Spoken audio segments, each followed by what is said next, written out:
The SAS is the Special Forces regiment upon which all others are based. Few are tough enough to pass selection. But what does it take to survive once you make it into the Special Air Service?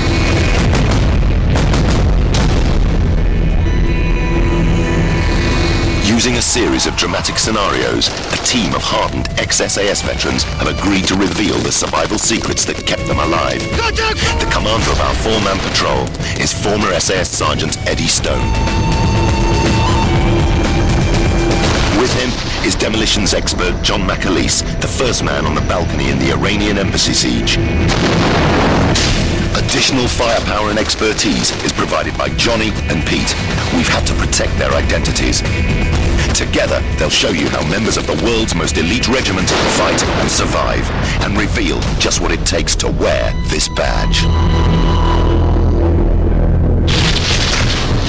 On SAS Survival Secrets, we reveal how to survive brutal interrogation and torture. Name, rank, and number! When in the hands of a violent enemy force. And we look at how to escape and evade the enemy SAS style.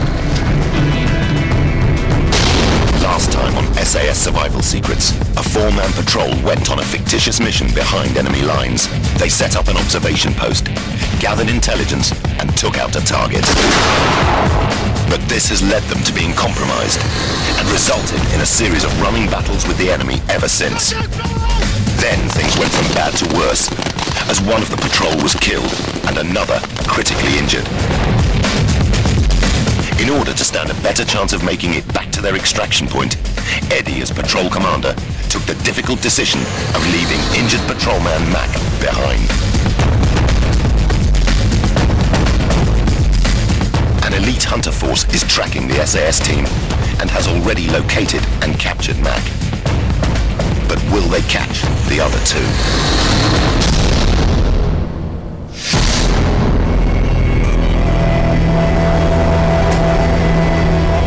Eddie and Pete are the two remaining members of the SAS patrol. Unaware of Mac's capture, they have made good tracks overnight and are nearing a helicopter rendezvous ready for extraction. The RVs or pickup points are pre-selected prior to the mission. We'll look at the map, we'll choose them off the map, areas of little habitation, areas where the aircraft or the boat can get into. We'll pick 3 or 4 different locations. If we get bumped at one, you can always resort to the secondary RV. When you arrive at the RV, then you will contact your pickup. A determined hunter force remains hard on the heels of the two-man patrol. But because they need to make a quick getaway, the team has abandoned the normal operating procedure of covering their tracks. This has allowed the commanders of the hunter force to use their expert tracking skills to pursue them. Fresh, very fresh. No more than 10-15 minutes. The SAS know this will happen, but they have no choice. They are outnumbered, so their only option is to get to their extraction position as quickly as possible. Just keep cover, I'm just going to go in this RP.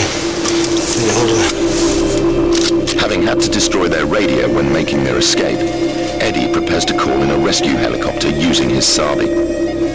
Sabi has been used by the SAS since the mid-1950s and is a lightweight radio allowing ground patrols to link up with support aircraft flying overhead. Hotel 1, this is Charlie 19, ready for pickup, over. Hotel 1, roger, ETA, your location, 5 minutes. As the SAS patrol wait to be extracted, the elite hunter force prepare to surround and capture them.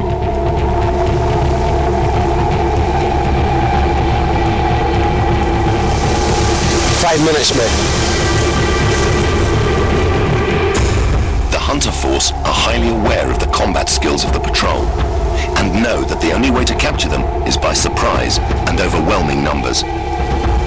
Their commander plans to synchronize the movement of his men into position quickly and quietly, knowing that one wrong movement or slight noise could alert the SAS.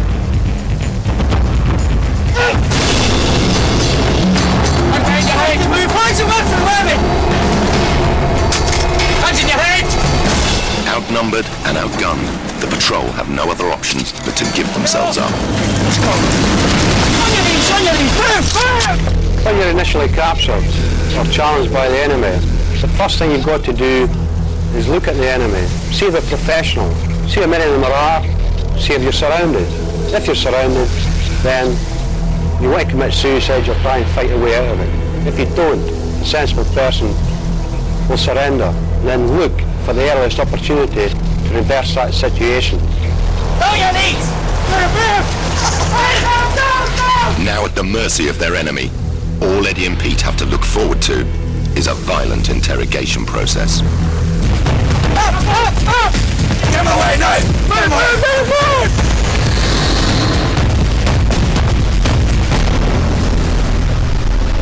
For frontline troops, taking prisoners requires precious manpower and resources. But to the intelligence specialist, the prisoner is a crucial asset. He may have information about troop strengths and positions that could make the difference between a battle won or lost. As a captive, you're likely to be taken to the nearest enemy post that has secure holding facilities. Here you can expect nothing but rough justice from enemy troops. But this is just the start of the softening up process.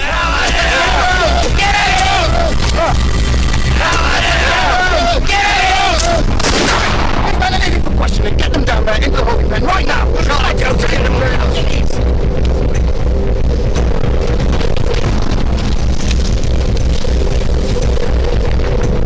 They'll want to humiliate and degrade you and try to destroy your spirit and resolve.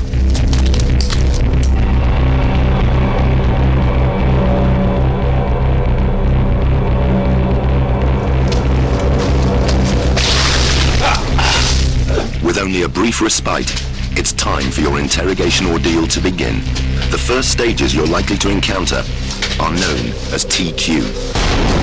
TQ, or tactical questioning, is the initial brutal interrogation phase. A local commander will attempt to extract information from you. At the same time, he's making a decision on whether or not you're a candidate for further questioning by interrogation experts at a more secure facility. Try and be the grey man, not too aggressive and not too submissive. Under the Geneva Convention, I only have to give this guy 4 details: number, rank, name, date of birth. But what you've got to do is keep your mind alert, say the big 4, appear submissive, not too submissive, and not too aggressive, grey man. Let him think he's on top of you, but he's not, because mentally you're still very, very alert. Name, rank, look up Edward,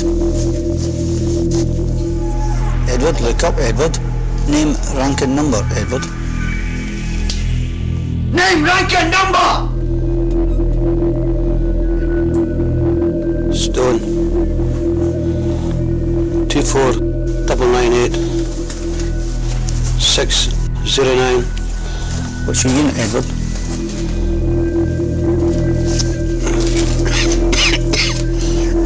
You need to try to play the sympathy card with your captors.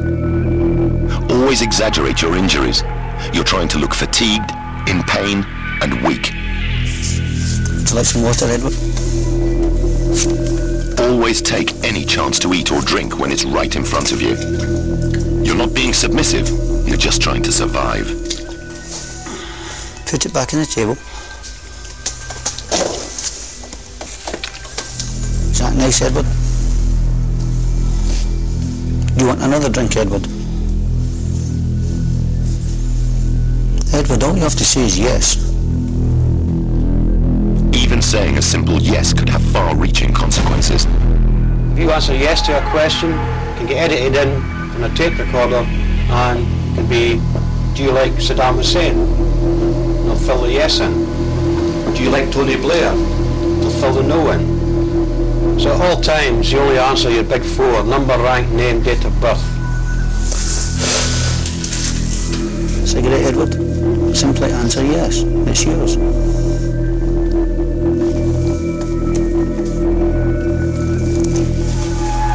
This is not normal British Army issue, is it, Edward? Only Special Forces use this. You Special Forces, Edward? Are you? I think you're a spy, Edward. A Red Cross parcel, Edward. Sign here, I'll give it to you.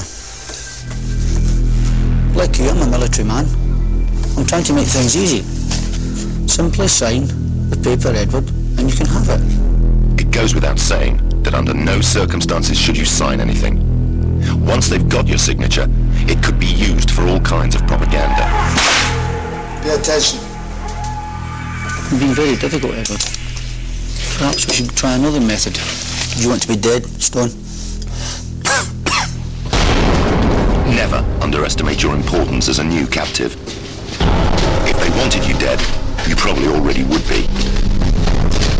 The chances are that they are under strict orders to keep you alive until a professional interrogation can begin. Until then, they will take it in turns to interrogate you and your fellow captives, playing one against the other in a constant barrage of questioning and abuse. Show me on the map where the target was. Do you want to drink, Peter? Yes or no? Do you want to drink, Peter? What's this for, Peter? Guards! Between interrogation sessions, you will probably undergo unrelenting softening up techniques day and night. You'll be deprived of food, water, and sleep. They'll use sudden shocks, constant loud white noise, anything that will disorientate your mind, weaken your resolve, and deprive you of your senses. Worst of all is the dreaded stress position. The technique of using stress positions is simple, but highly effective in softening up captives. When forced to remain in these positions, your muscles soon start to seize up. It becomes agony after an hour, and torturous after several. But eventually, you get used to it, and you can't sleep, as I have done, in these positions. You have to. It's the only way you survive.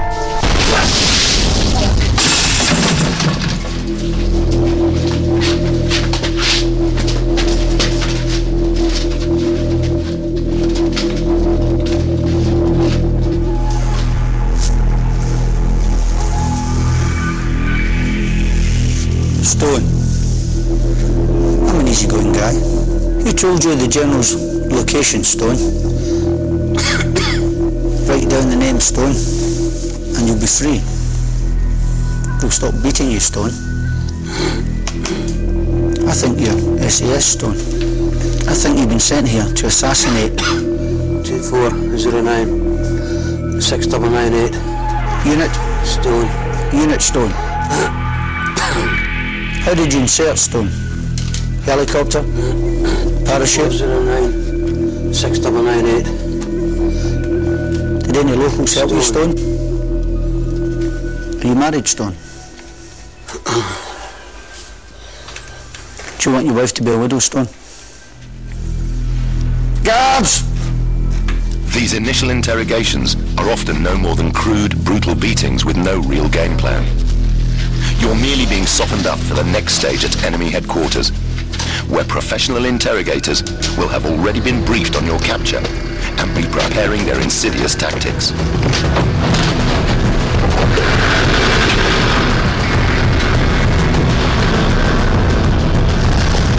Once you are in the stronghold of headquarters, escape will be much tougher.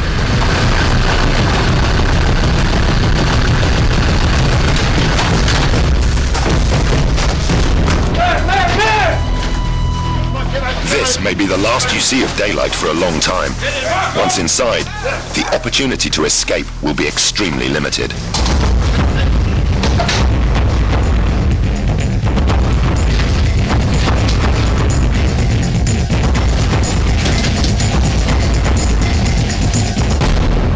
This hell pit could be your new home for days, weeks, or months, and the enemy will be doing everything in their power to make life as uncomfortable as possible for you. This will include the continued use of softening up tactics. By now you'll be desperate for food, water, and sleep. While your captors soften you up, interrogation officers will be doing their research to find out how to make you crack. They'll be gathering as much intelligence as possible from initial searches of your clothing, overheard conversations, and any other information they can gather. They're building up a picture of you, Are you weak or strong? Can you take punishment? What gets to you? Are you cool or emotional? This will be used for the next stage of your ordeal, when a professional interrogator takes over. Our professional interrogator for this fictitious scenario is Paul Ashley, a former Armed Forces instructor on resistance to interrogation techniques. The interrogation environment will have been designed purposely to be bland and featureless. They want to deprive you of any distractions that will take your mind off the situation.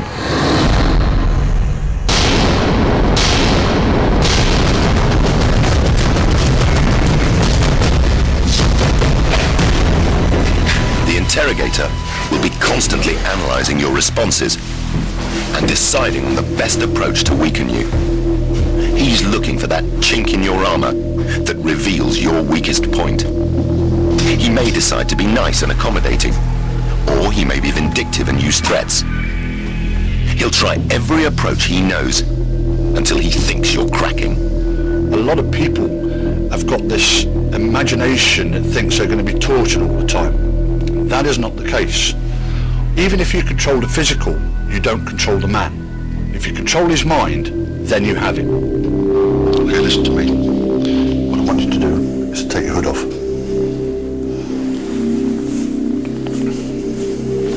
Hand it to me. Pick it up. Pick it up. I asked you to hand it to me. It's not a very good start, is it? Look at me. Look at me. Look at me here. Eye contact is absolutely crucial for an interrogator, because what you're trying to do is to get him to concentrate on you. The eyes are the windows to the soul. It's a very true statement. The eyes will move in various locations on a reaction to various questions that are put to them. There are 6 areas. 1, 2, 3, 4, 5, 6. If you want to recall something, a past event or something of that nature, then the majority of people will move up into the top right. If they're making things up, it'll come from the top left. If you touch a raw nerve, then the eyes will move down to the left or to the bottom right. The way in which you can get round this is to train yourself to keep looking straight ahead as soon as a question is asked to you. Because otherwise, at one point, you're going to trip up and your eyes will move to one location or the other. Had a rough time. Now, what's your name? What's your name? Stone. Yeah, Stone what? At this time, I look for any abnormalities with the interrogator. Has he got a big nose? What's your number? Is he very tall? Has he got big eyes? Is there something wrong with him? And I play mental games with myself. I downgrade the guy mentally to allow me a little bit of pleasure. But at the same time, maintaining this exterior presence of the grey man, not aggressive and not submissive. Okay, what I want you to do is to take your jacket off.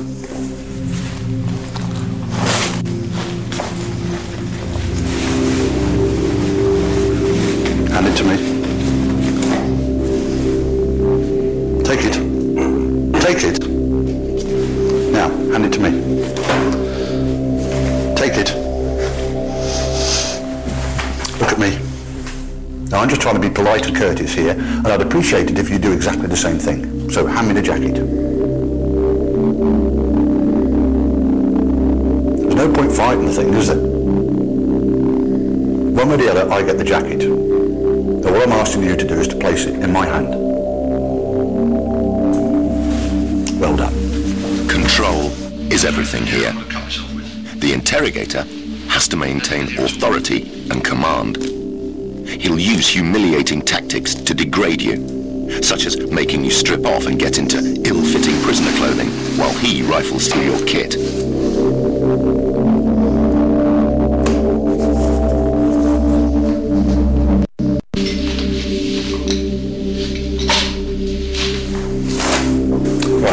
What was your number again?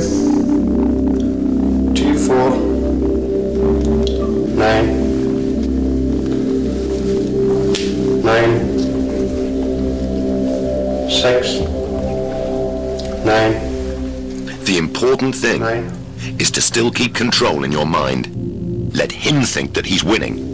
And if you get away with it, use silent forms of defiance. And any little bit of defiance that you can get in at this stage is going to be worthwhile to you mentally. But if you get caught, you're going to get a good beating.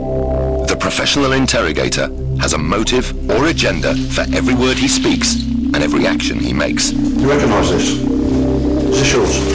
At his disposal will be an arsenal of mind games designed to outwit even the most experienced soldier. Right, if that's not yours, you keep it. If it is yours, hand it to me. You're in a no-win situation here. Whatever you do, you're giving him an answer. This is a typical example of some of the many ploys and tricks an interrogator will use to trip you up. Interrogation can have different approaches, such as the good cop and the bad cop routine, known as the Mutt and Jeff. The idea being that one is friendly and the other one is very, very aggressive. Give me a call sign. A call sign I can stop all this and get some good... Call sign, loser! Call sign! Even members of the opposite sex can be used. This way you can get a different reaction from the prisoner. Would you like me to treat your cuts and bruises? If you look carefully, you can see Eddie's eyes moving slightly different to what they do when he's talking or looking at me. You look a lot better now than the last time I saw you. How are you feeling? Eh? Feeling a lot better now? Haven't had your face dressed by a pretty girl? Would you like a cigarette? If you want a cigarette, take it. Do you mind if I have a cigarette?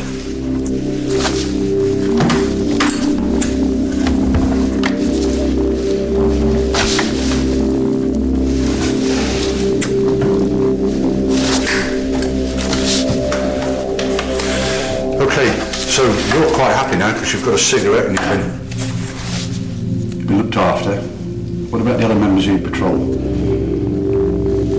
How many people were there on patrol? We'd like to know, Eddie, so we can look after them the way we've looked after you. There's a guy that's helped us out by the name of Peter. His name ring a bell? He's told us some of the information that we require, but not everything. And what I'd like you to do is to confirm it. Likewise, I'd like to find out who the guy was that was killed. Can you help us out with that one?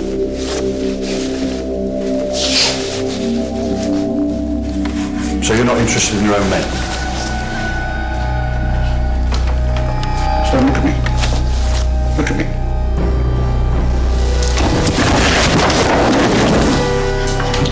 Guards! Why did I faint? Not because I was feeling faint. Pure and simply to get out of the interrogation room. If he feels sympathy for you, you can get taken out and hopefully you'll get a bit of rest. It doesn't always work, but it's worth a chance. Fainting is a thing that can be used to get out of an interrogation. However, in a lot of places, all he would get is severe kicking and beating until he got up. Interrogators will always use fellow captives against each other. But those with injuries can be particularly weak and vulnerable. One of the members of Eddie's squad, Mac, who had been seriously wounded and left to fend for himself, has been found, treated, and is now fit enough to be interrogated and possibly exploited. Okay, I'm going to take your blindfold off. Look at me. How are you feeling? Look at me. If you're okay, blink your eyes.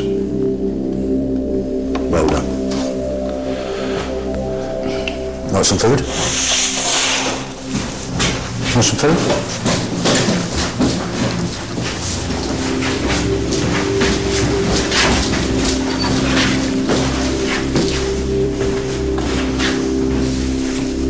Look at me, Stone. Look at me. Okay, this chap here, he's cooperating with us. He's been looked after medically. He's also got some food and he's got some drink. So if you cooperate, you get food, you get drink. Put your blindfold on. At this stage, I'm glad to see Mike. He's been better treated. Guards, take it back to his cell. He's been hospitalised, and he's not looking too bad. I know Mike hasn't cooperated. I know he's doing exactly the same as I would do. Get the food and get it down your neck, and keep your mouth shut. They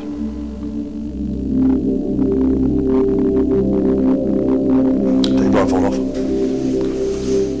When you're under stress or lying, your subconscious mind can easily betray you. The slightest raise of an eyebrow or twitch of the nose can be an indication that you're covering something up. Every time I see you, I find out something different.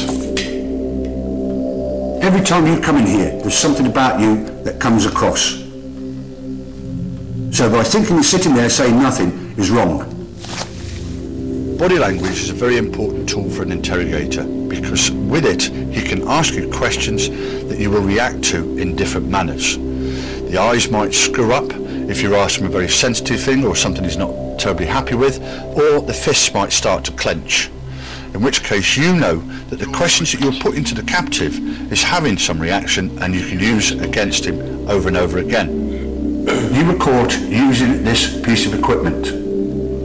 So who were you calling? What was your call sign? Show me where you were caught, where you were going to. Would you like some food and drink? At some stage you're going to need food and water to keep going. Because without those you're going to be nothing. You'll die.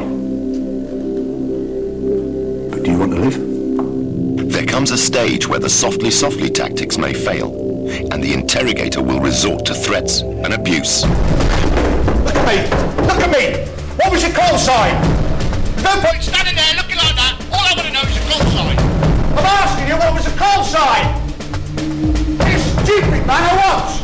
You put yourself all through this rubbish. He'll start a relentless routine of verbal and physical attacks, threatening your life and the lives of your comrades. You are the one that's going to tell me. This is where your willpower and strength will be tested to the extreme. Look at me. You're not doing yourself any favours. If they were going to kill you, they would have killed you a long time ago. They still think you've got information. Verbal abuse and physical abuse, then you get used to it after a period of time. The pain, you know you're going to get a kicking, you just accept it and get on with it. After a certain time, you will have achieved your goal by holding out long enough to allow command to realize you are missing and the mission has been compromised. They can then take the appropriate action. You've won, and it's time to think about protecting yourself and your men. When he gets the pliers out and starts snapping your fingers, you're going to start telling him something. Feed him little snippets of information. It doesn't have to be the truth, as long as it's a half-truth. Gives him something to work on. Gradually, over a few days, he will get the picture and he will start fitting things together. That will keep him happy and keep all your fingers intact. But quite a while now to think about other things, haven't you? All the time, your friend has been deteriorating very, very badly. So in order for you to save his life, you've now got to start cooperating. Do you understand me? I don't know, mate, honestly. Was that guy Johnny, I think, no. What was his name? I think it was Johnny. I mean, I didn't even know what his other name was. He was just telling me what he'd do. You were caught using this. I took it off his body. Hotel 1, this is Charlie 19, ready for pickup, over. What was your call sign? Bravo 19. So if you were using it trying to get hold of somebody, you must have known on the map roughly where you were. Could it have been this beach here? I really don't know. Was that your extraction point? I don't know, mate. I was kept in the dark with all the things. I think they trusted me, because I was strange into these people.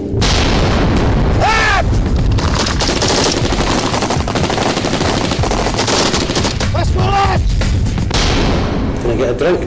I can organise that for you. I'm still curious to know which beach you're at. I really don't know. I need a little bit more than what you're giving me now so I can get some treatment to your man. I really don't know. We landed in a boat.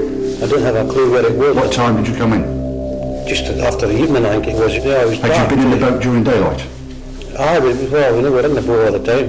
I need a drink, mate. What about Mac's role? Mac? I really don't know. What was his job?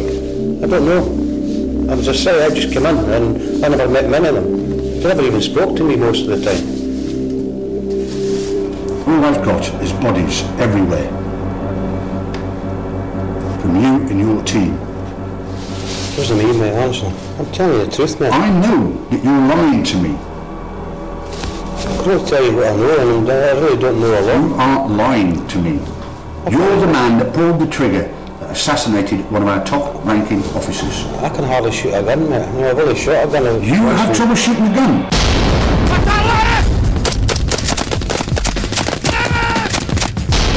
All we wanted you to do... I don't know what you're saying. I'm getting more confused. How can you be confused when you were the team leader? I wasn't the team leader. You were the team leader. You were the sergeant in charge of the patrol. Now bearing in mind, your colleague's life is depending on you. I'm telling you the truth, I'm hungry, I'm thirsty. Unlucky. That's the way life is until you start to cooperate with us. I'm telling you the truth. That's all I know. Look at me. I'll tell you what I want from you. I want to know how you gained the information that made that assassination. Do we understand one another? Do we understand one another? I understand. A simple yes or no? I understand you fine, but... right. I can't... Stand up. I'll try and help. Stand up. I don't know anything else. Now the interrogator's got a sniff of the truth, he'll continue his routine for as long as it takes until he's satisfied he's got all the facts. Get these guys to stop giving me a kicking. Start cooperating. Guards! The most important thing is that you've done your job. You've got through the ordeal without compromising your command, and you're still alive. Which means there's always a chance you may be rescued, or you may get the opportunity to break out. But without doubt, the best time to escape would have been as soon as possible after capture. What are you doing here? So, what if circumstances had been different, and our team were able to escape?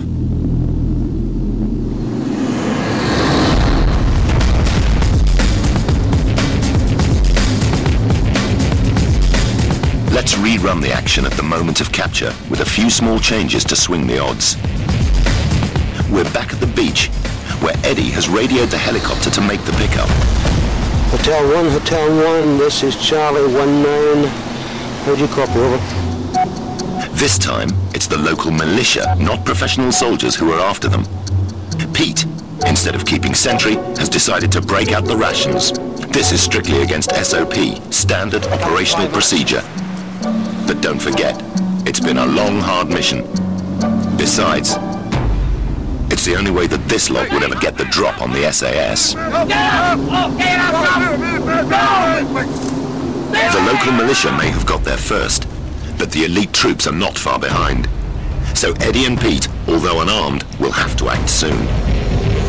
When captured by the enemy, your best chance of escape is during the first few minutes. But escape is only the beginning of the story.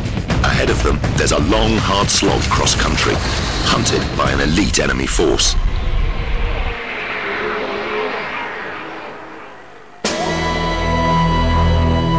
The further a prisoner of war is moved from the point of capture, the less chance they have of successfully escaping. Over the Second World War, 130 Allied servicemen tried to break out of the notorious Colditz Castle.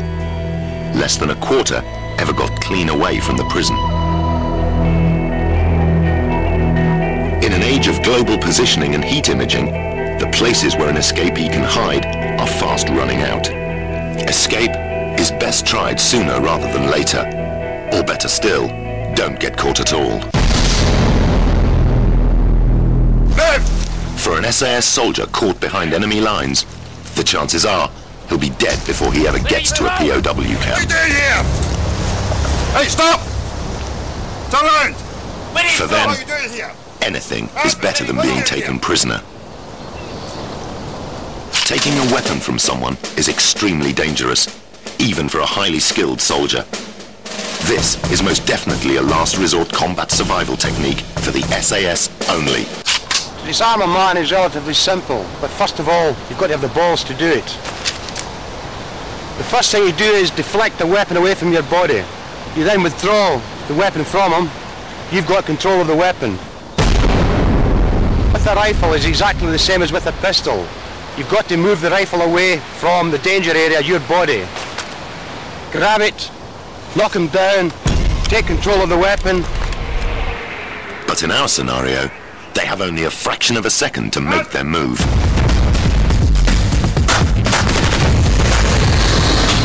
With the adrenaline pumping, the first instinct might be to run, but to act hastily now could cost them dearly later.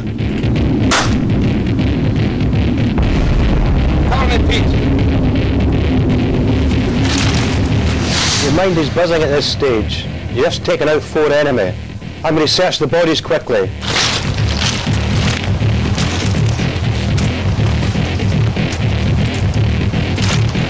Let's go. They set about covering their tracks and make a run for it. But before they go, Pete strips down the enemy weapons. You're going to leave the bodies of the weapon in one position, then take the working parts and dump them further along the trail to prevent them falling back into enemy hands. As soon as he can, Eddie radios the helicopter to warn them that they've got a hot LS, a landing site that's come under enemy fire. Hotel 1, Charlie 19, abort. I will also inform them that we're moving to the secondary rendezvous point. Making for secondary RV. Over. All SAS soldiers always have a backup plan.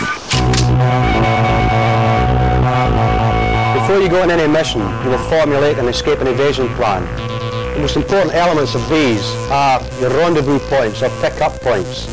These will be pre-designated areas where you will be picked up by heli or you will meet an agent contact to help you get out of the country.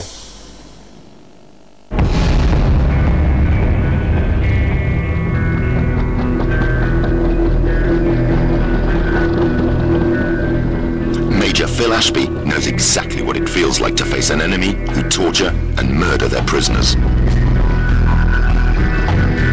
Fear?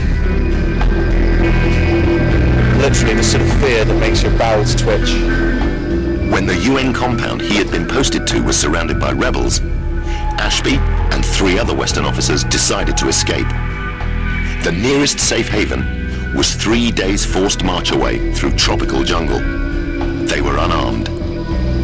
We didn't feel that we were masters of our own destiny. And even if by doing something positive that was going to lead us to perhaps our death, then it felt better to be doing something positive than just simply to be sitting around waiting for the end to happen. On the 5th day of the siege, under cover of dark, they scaled the compound walls, made their way through rebel cordons, and headed out into the bush. Although it was very tempting to go towards where the villages were, or through fields or onto paths, we knew that if we did that, we were likely to bump into the locals. Bizarrely, what we had to do was always look for the thickest bit of jungle and go through that. And I found the best technique was just to rip through the foliage with my hands. And I had this feeling that every step I took was one step away from the worst of the danger. And so that was enough to keep me going. As part of the peacekeeping mission, Ashby carried little in the way of combat gear. However, as a Royal Marine trained in escape and evasion, he knew they'd need some kit. Okay, so some of the gear we had with us at the time, the litre water bottle each. This particular one was quite useful because you could see the creepy crawlies. A shortwave radio, I'd actually tuned it to some of the military frequencies, as well as hiding a small amount of money in the wallet. The real money that I had with me, with a piece of string attached to pull out when I needed to, with $1,000 in. I'm sure with a bit of imagination you can work out exactly where that was hidden. The SAS, however, prefer to come a bit more tooled up. Whether you're in country, behind enemy lines for months, or on the run for 6 hours, a survival kit is vital. Every member of the regiment personalises their own, and each item in it is selected by the soldier himself. This is my survival kit. Various cutting implements. A wire saw. This will cut through metal. It could also be used for other things as well. The most important thing is a good sharp knife, water purification tablets, a heliograph for signaling helicopters or aircraft, a pair of tweezers for removing thorns. You leave them in too long, then they're likely to turn poisonous. You may carry some local currency, some safety pins, a little sewing set. When you're on the run for a while, then your clothes start to deteriorate. A button compass, very important. A silk sketch map. This will be hidden in your body somewhere. If you go on the run, then you've got a map of the area. But a soldier's most vital survival tool is his brain. He's got to think on his feet, especially if he's bumped or has contact with the enemy. If you've been bumped by the enemy, you may want to throw in a deception plan. Go in the opposite direction from what the enemy expects. Try and hide your trail. But, in general, if you don't get bumped, you will head directly to your secondary RV position. A switched-on soldier will have made a note of the surrounding countryside, navigational landmarks, rivers, and places to avoid like towns and farms. This is known as the mental map. Whatever an SAS trooper has gleaned about the locality, he is aware that the enemy will know more.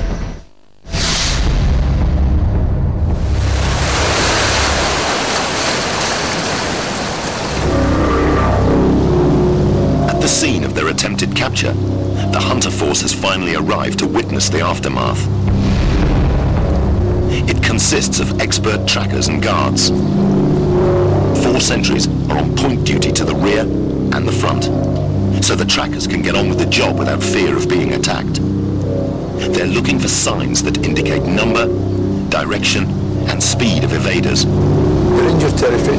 They've got no transport. They're on foot. John McAleese is a trained tracker. He understands the mindset of a hunter force. A hunter force can jump ahead and just pick at the high ground. You've got time in your hand, you can sit down and think ahead. Try and think like them, what would you do? They carry full kit and the weapon. Realistically, they're only going to be doing maybe 4 or 5k an hour initially, and then they're going to go down to maybe, it might even be 1 kilometre an hour, depending on the terrain and also depending on their physical state.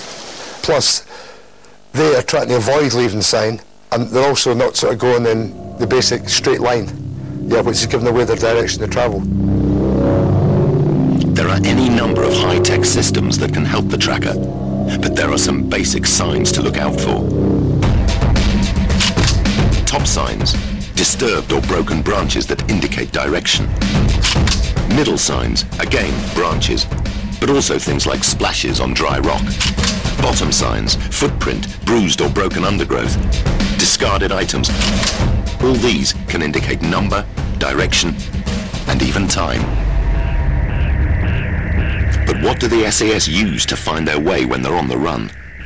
In a survival situation, if you intend to move your position, then you have to know what direction to go. If you have no compass, then you can use the natural environment to assist you with this.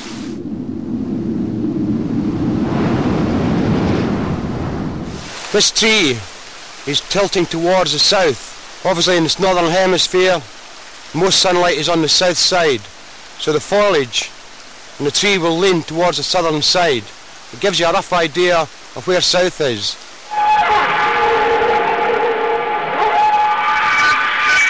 Moss is another general indicator of direction. In the northern hemisphere, once again, there will be more moss and it will grow thicker on the southern side of the tree. You have to look around you, all the trees in the area. And if most of the foliage and the moss is growing on the one side or leaning towards the one side, then that will give you a rough indicator of what direction south is in the northern hemisphere. Wind direction is another good indicator. Trees in exposed areas lean away from the prevailing wind. In northern Europe, this comes from the southwest, meaning the trees point northeast.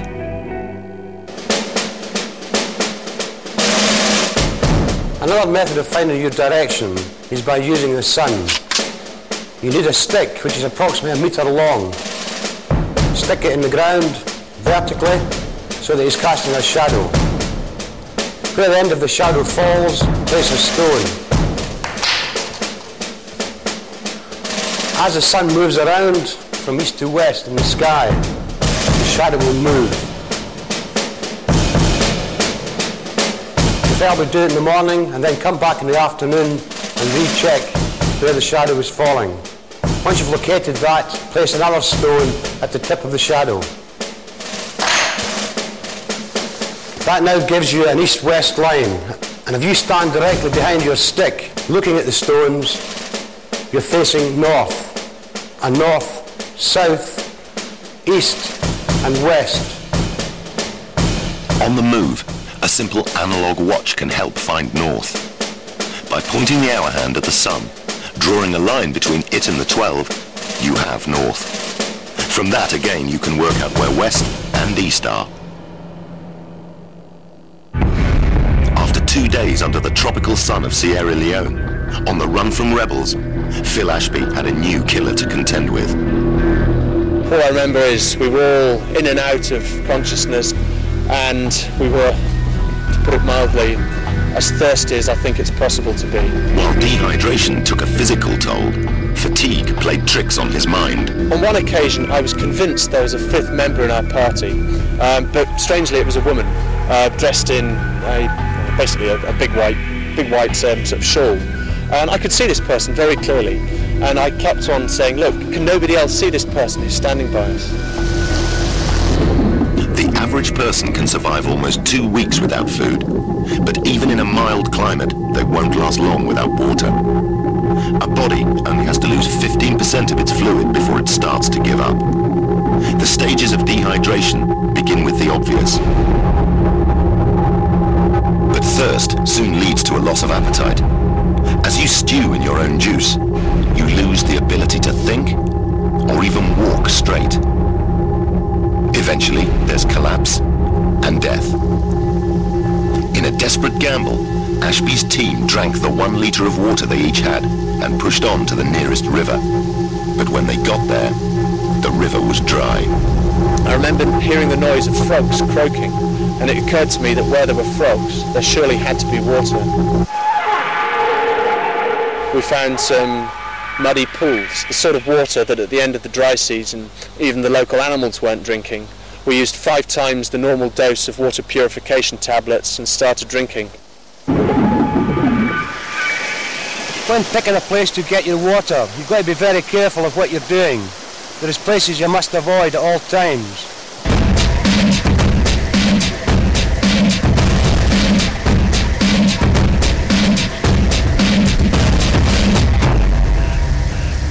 Areas of habitation.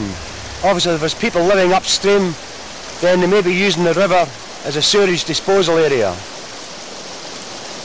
Coniferous woods. Any water running through coniferous woods may be contaminated with chemicals, which is used on the trees. Cultivated areas. Obviously once again, water in the cultivated areas may be polluted with chemicals, which is used on the land. Stagnant areas. And there's no wildlife around, no greenery, no animal life in the water, then there's a good chance that the water is poisonous. What you're looking for is a nice fast-moving stream, nice clean water, good to drink.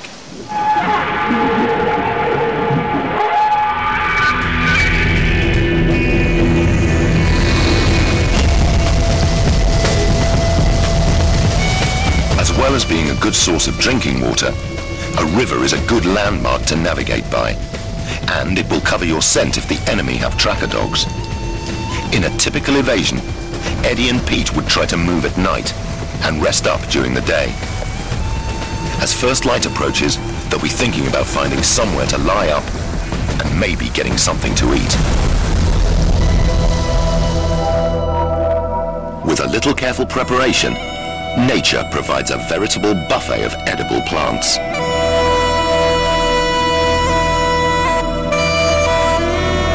But being on the run isn't a lifestyle choice, and frankly, you don't have the time.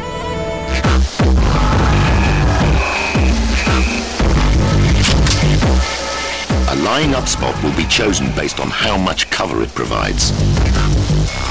Food is scavenged from bins or stolen from farms. Be careful to take crops only from the edge of the field, not leaving too many traces.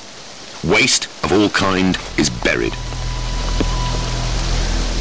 We were too thirsty to worry too much about food, but once we had managed to find some water, then what little food we did have, well, it was a godsend. I just had my 30th birthday, and more as a joke than anything else, my wife had sent me out a small can of baked beans.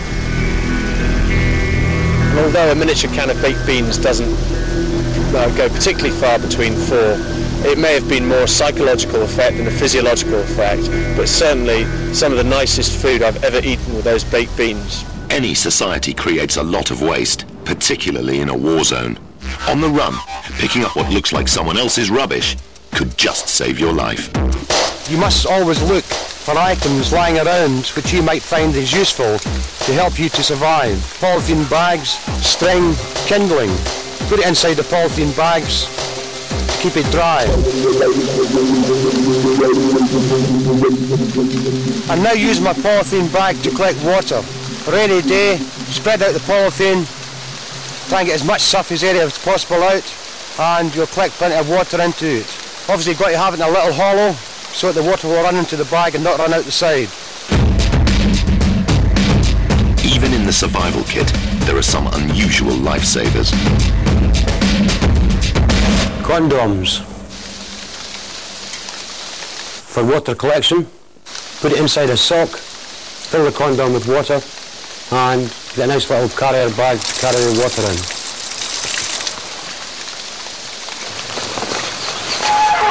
Covering up until nightfall, Eddie can only expect a few hours sleep. Especially with the enemy hunter force breathing down his neck.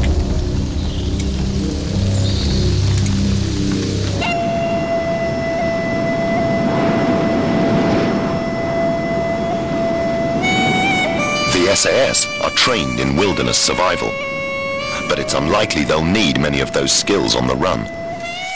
Building a fire would simply attract attention. If it's possible, however, you might chance it if you really needed to keep warm. But in a scenario like this, Eddie wouldn't have time to rub two sticks together. In my survival kit, I carry various items to help me start the fire. A tampon. Very important that you open the tampon out. Striker and flint.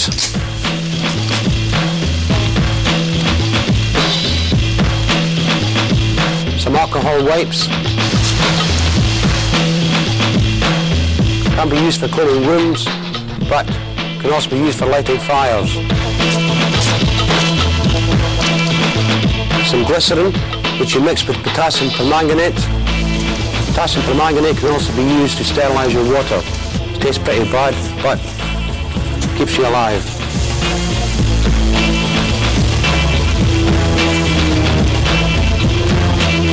As you can see, you get a very violent reaction when these two chemicals are mixed together. This should be used only in a survival situation and at no other time.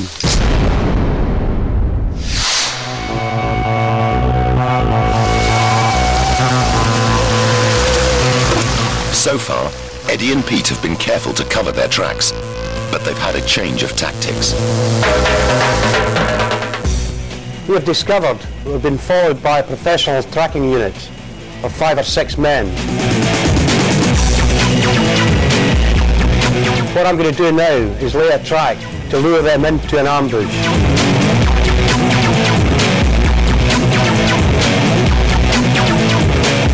In a classic example of thinking on his feet, Eddie is using the tracker's skills against them. He's leaving clues and objects that he knows will get their attention, like a magazine from his gun. Then he doubles back on himself, looping the track so they're looking back on the position where he left the magazine. This will bring the enemy into our killing zone. Right to plan. The enemy hunter force have picked up Eddie's trail. He's taking a gamble that they'll concentrate on the track ahead and not see Eddie and Pete in the thin cover. If the enemy spot them first, they're dead meat.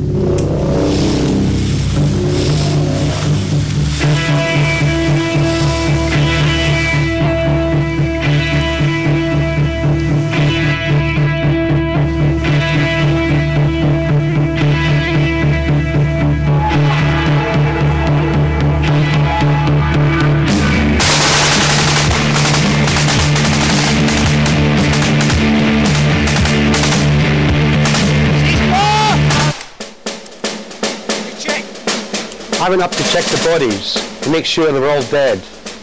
You cannot afford to leave anyone left alive when they're on your track. As I got there, one of them was playing possum. I had no option to be taken out. Now you've had the opportunity to take out the lead tracking unit, you've got to get as much distance between you and the rest of the hunter force as quickly as possible. Let's go. But it's still several days forced march to the final rendezvous. And even when they get there, they might have to lie low for days in poor conditions before they're picked up. The final RV, chosen because it's nothing out of the ordinary.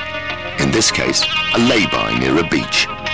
We will go to that location at the same time every day until the agent turns up. The agent will identify themselves by giving us a signal. For instance, you will have a piece of music which is known to us playing in the car radio. From here, they're taken to a safe house where they can rest up for several days and the agent can arrange transport out of the country. But it would be a mistake to think they could make themselves comfortable. At this stage, you're probably at your most vulnerable. You've left your main weapons behind. You're in civilian clothes. You're only carrying sidearms. It's been over 5 weeks since they began the mission. In that time, they've endured hardship in the field, they've lost comrades, and for the past week, lived by their wits whilst being hunted. Phil Ashby was awarded the Queen's Gallantry Medal for his escape in Sierra Leone. But he puts their survival down to something other than bravery. Determination. We got to the stage where it would have just been very easy to have given up. We'd gone through the pain barrier. It would have been very easy just to give up and die. And if it wasn't for that determination and drive, I think we probably would have done. Everybody's got an inbuilt survival mode built into your body, you know, and there's some got a stronger one than others. You know, it's up here. They want to live, they want to get away, and they do it. The training is a great asset, but the best thing you've got is what's between your ears. If you don't use that, then you'll end up captured or dead.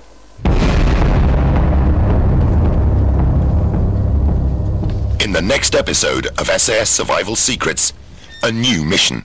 They're out of uniform, but still tooled up. The team have been tasked with bodyguarding a British minister on a state visit. We'll take you through the drills, the language, and the hardware of a close protection unit, on foot and in vehicles. When they have to hand over security to local law enforcement, and the minister is kidnapped,